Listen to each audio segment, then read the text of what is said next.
पूरी धरती का 71% पानी और 29% स्थल भाग है और इतने में ही हम इंसान बस्ती बसाकर अपनी जिंदगी गुजार रहे हैं। हमारा समंदर इतना विशाल है जिसके आगे हमारी कल्पना भी हार जाती है। इन विशालाकाय समंदर के नीचे हजारों रहस्यमय जगहें और चीजें हैं जिनके बारे में जानना किसी के लिए भी नामुमकिन है। इन्हीं सब रहस्यों में से एक कहानी है टाइटैनिक की। इस जहाज के डूबने के 73 सालों तक किसी को ये पता नहीं चल पाया कि ये जहाज कहाँ डूबा था और किस अवस्था में मौजूद है। 15 अप्रैल 1912 को ये अनोखा जहाज डूबा था। इसके लगभग 73 सालों बाद यानी 1985 में उसे ढूंढा गया, लेकिन इसे ढूंढने के 35 सालों बाद भी इस जहाज को समंदर की गहराइयों से अभी तक निकाला नहीं जा सका है। आज की हमारी इस वीडियो में हम टाइटैनिक जहाज कैसे और क्यों डूबा था इसके बारे में बात नहीं करेंगे, बल्कि ये जहाज आज भी समंदर की गहराइयों से निकाला क्यों नहीं गया इस विषय पर बात करेंगे। तो चलिए शुरू करते हैं।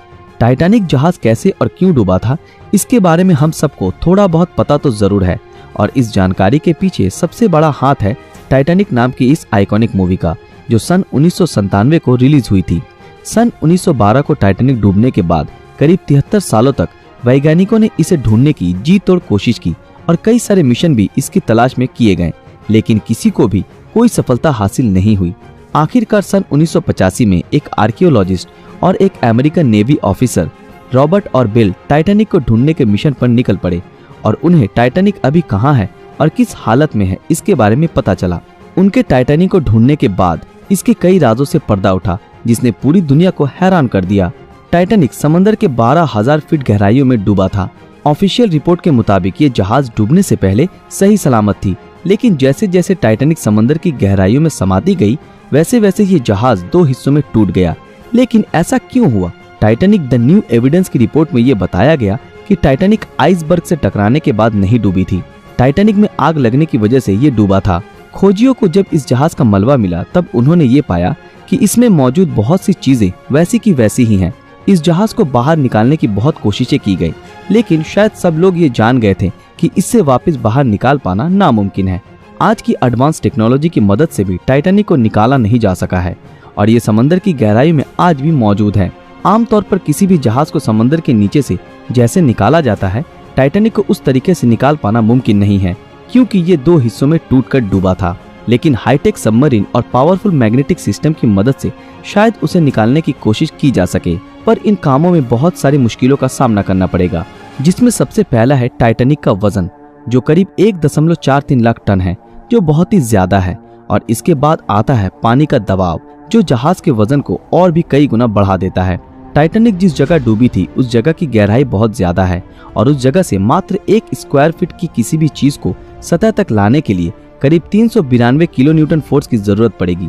लेकिन वैज्ञानिक आज तक इतनी पावरफुल मैग्नेट या सबमरीन बना नहीं पाए हैं जो इतनी आसानी से इतने गहराई से टाइटैनिक को बाहर निकाल सके। शुरुआत में वैज्ञानिकों के पास टाइटैनिक को बाहर निकालने का कोई प्लान नहीं था, इसलिए उन्होंने कई मजेदार तरीके ट्राई किए टाइटैनिक को बाहर निकालने के लिए, जिसमें सबसे पहला पिंग पोंग बॉल की मदद से टाइटैनिक को रिकवर करने का प्लान सोचा। जी हाँ दोस्तों, आपने बिल्कुल सही सुना, पिंग पोंग बॉल। वैज्ञानिकों ने ये तरकीब लगाई कि वो डूबे टाइटैनिक जहाज में पिंग पोंग बॉल भर देंगे ताकि ये बॉल ऊपर की तरफ दबाव डाले और ऐसे करके सबमरीन या फिर बड़े मैग्नेट की मदद से जहाज को बाहर निकालना मुमकिन हो। लेकिन तब वैज्ञानिकों के दिमाग में ये बात नहीं आई कि ये पिंग पोंग बॉल समंदर की गहराइयों तक जाते ही पानी के दबाव से फट जाएंगे। तब वैज्ञानिकों ने बड़े बड़े बलून्स की मदद से इस काम को अंजाम देने की परिकल्पना की। उन्होंने ये सोचा कि अगर हजारों लाखों बलून्स में हीलियम गैस भरकर इन बलून्स को जहाज से बांध दिया जाए तब ये बलून्स ऊपर की तरफ दबाव डालेंगे और ऐसे करके टाइटैनिक को निकाला जा सकेगा। लेकिन तब वैज्ञानिकों ने ये नहीं सोचा कि इतने गहरे पानी में इन बलून्स में हीलियम गैस कैसे भरी जाएगी, और ये भी एक फ्लॉप आइडिया था। आखिरकार वैज्ञानिकों ने ये तरकीब लगाई कि बर्फ की डेंसिटी पानी की तुलना में कम होती है और जिसलिए बर्फ पानी में तैरता है।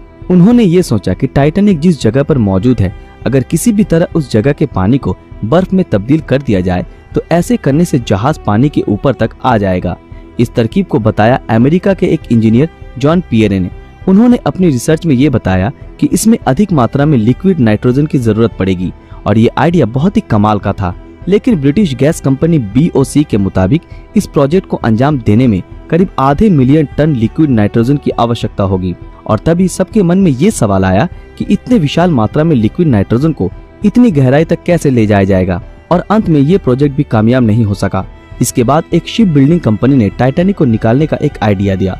उनके मुताबिक सबसे पहले टाइटैनिक पे जमे शैवाल को और गंदगी को साफ करना पड़ेगा और इसके लिए एक पावरफुल वैक्यूम क्लीनर जैसी मशीन की जरूरत होगी। इसके बाद एक मजबूत लोहे की मोटी तार से टाइटैनिक को इस बोट से जोड़ देना पड़ेगा और बाकी का काम ये मशीन ही कर देगा। और एक ऐसी सबमरीन का जुगाड़ करना पड़ेगा जिसका टैंक गैस से फुल हो। सिर्फ इतना ही नहीं, इस प्रोजेक्ट के लिए भारी मात्रा में बिजली की आवश्यकता होगी। रिसर्चरों के मुताबिक इस प्रोजेक्ट को अंजाम देने के लिए 20 मिलियन किलोवाट बिजली की जरूरत होगी और इस बिजली के उत्पादन के लिए एक पावर प्लांट की भी जरूरत है। लेकिन समस्या ये थी कि समंदर की इस गहराई में पावर प्लांट कैसे बनाया जाए। वैज्ञानिकों ने फ्लोटिंग पावर प्लांट बनाने के बारे में भी सोचा, पर इतनी गहराई में इलेक्ट्रिक वायर टिक नहीं पाएगी। पानी के अधिक दबाव से ये वायर फट जाएगी। कैसे भी करके अगर इस प्रोजेक्ट को अंजाम दे भी दिया गया तो फिर भी ये प्रोजेक्ट काफी महंगी साबित होगी। इसलिए इस प्रोजेक्ट को तुरंत बंद कर दिया गया।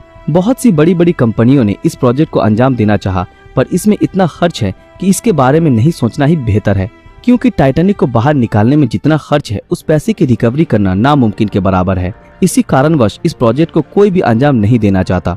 अगर कोई कंपनी इसे निकालकर म्यूजियम में रख भी दे तो भी इसमें किए गए खर्च को रिकवर करने में 100 साल से भी ज्यादा का समय लग जाएगा। हालांकि इस अनोखे जहाज से लोगों की इमोशंस जुड़ी है, लेकिन फिर भी कोई कंपनी इतना बड़ा रिस्क लेना नहीं चाहती।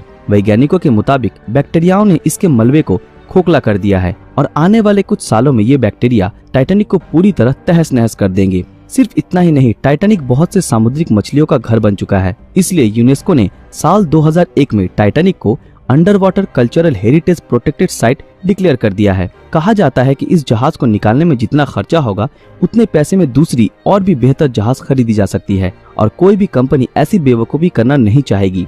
वैसे तो इस जहाज को कभी समंदर की गहराइयों से बाहर नहीं निकाला जा सकता और अगर ये जहाज ऐसे समंदर में आने वाले दिनों में भी टिकी रही तो हमारी आने वाली नस्ल भी इसकी रहस्यमयी गाथाओं को जान पाएगी। दोस्तों, आज के लिए बस इतना ही। उम्मीद करते हैं आज की हमारी ये वीडियो आप लोगों को पसंद आई हो। तो फिर मिलते हैं आपके साथ अगले वीडियो में। अगर ये वीडियो आप लोगों को अच्छा लगा तो इस वीडियो को लाइक, कमेंट और ज्यादा से ज्यादा शेयर जरूर करें। वीडियो देखते रहने के लिए शुक्रिया।